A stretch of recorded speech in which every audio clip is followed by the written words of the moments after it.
Now, as you were all aware in the last sort of video, that we had a massive problem from the oil filter housing. It split.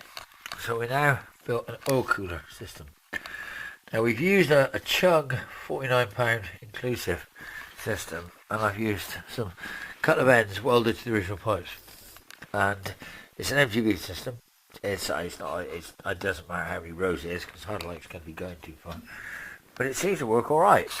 But the problem I have is at the moment is getting it past my top hose. No, I've got my rad, but that hose there isn't on, right? And I don't know what to do here. I'm sort of tempted to try to use something like one of these 3/8 ones. Push the bugger straight on, and then put a metal pipe down, and take a metal pipe down, which I think possibly might be the easiest option.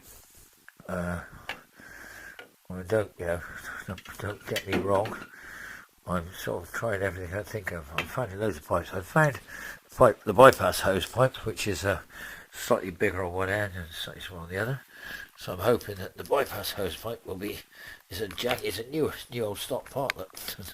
So with a couple of things that will go on there, I'll do the bypass hose. So that'll be fine. We know the engine runs because you've seen it chuck all the oil out. We know the oil filter housing is good. And if with the oil cooler, I'm sort of lapsed to want to use the old engine oil. I'm sort of tempted to drain it now, and refill it with possibly, but then I keep thinking I should flush it out, and I can't. I've got no way of doing it. I mean, common sense would say join the two ends of that pipe together and just start the engine. There's a problem down here, obviously, which you can't see, or you can't see, whether you really don't want to bloody see. But basically, this, which is the center gauge, is the wrong thread pitch to go into that housing, because that's housing for the oil cannery feed from one of these Series 2. So I've got to block that off completely anyway. So that's all right. And I'm telling you, the pipe work seems to work all right. Going around the right way seems to good. Look, I can get the oil filter off. That's nice enough. And that goes around there, and if I can sort that, it's fed from underneath, so I can lift it up slightly.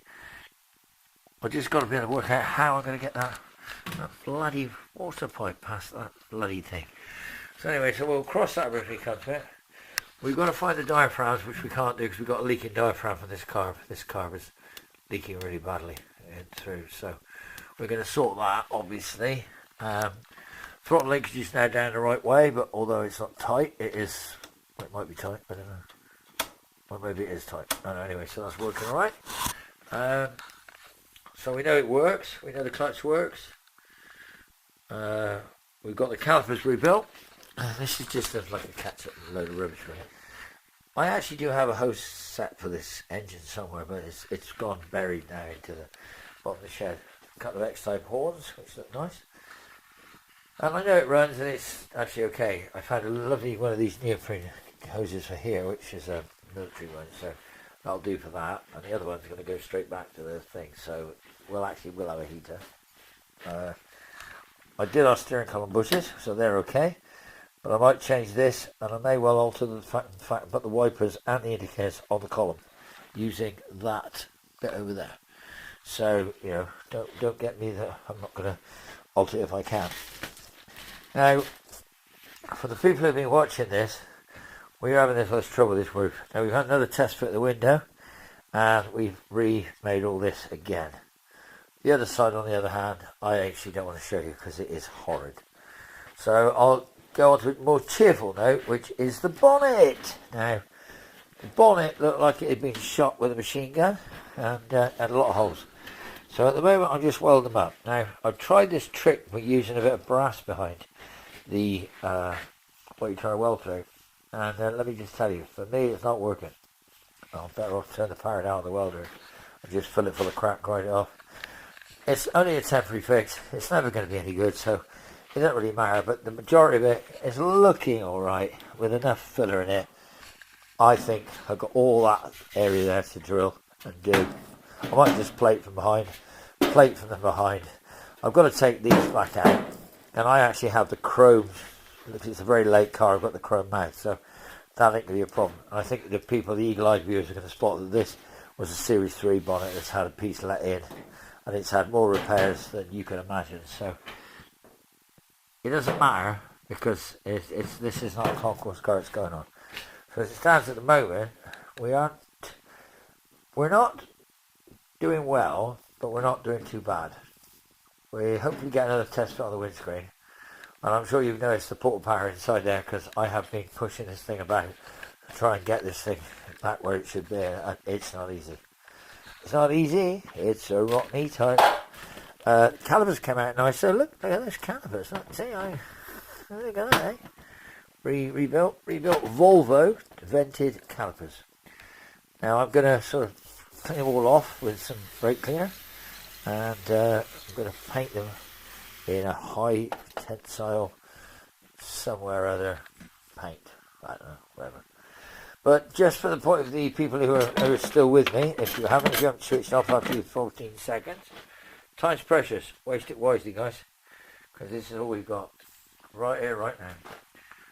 It's Saturday night, and I should be at the movies.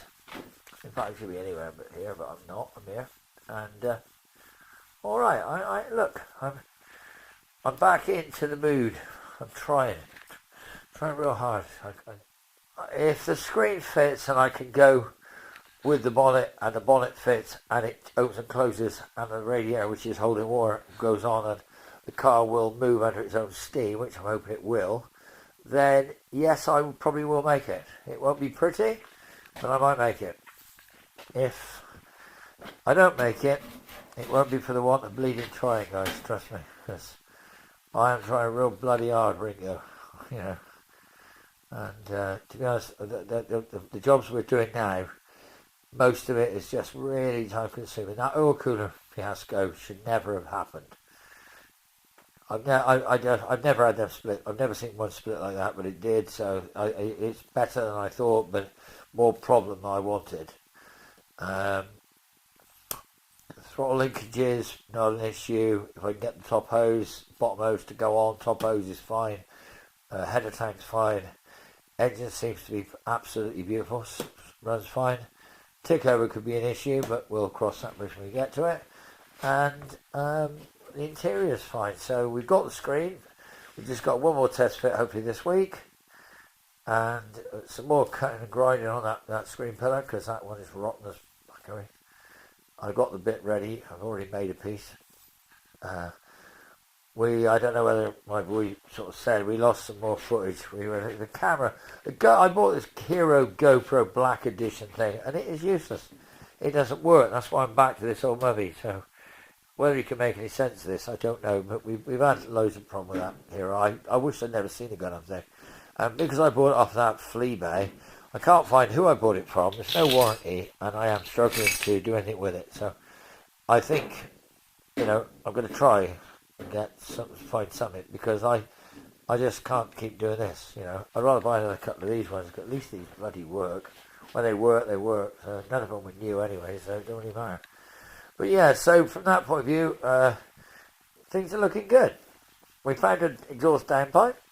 I know you guys are sort of saying you should have bought a stainless steel one. Yeah, well I didn't. I actually found in stock that. And I cut the bend off it, but I found the bend. So I've got one for sale. So if anyone needs a rear E-Type mild steel exhaust downpipe, you can contact me if you've got thousands of pounds to spend. If you haven't, don't bother. Oh, and by the way, I said to you when I was trying to put the bonnet together, Merlin. Well, there he is. There's Merlin. Look at that, eh? He did help me. So that's it. From that point of view, I'll leave you there now, guys, and I'll say thanks for watching, thanks for liking, thanks for subscribing.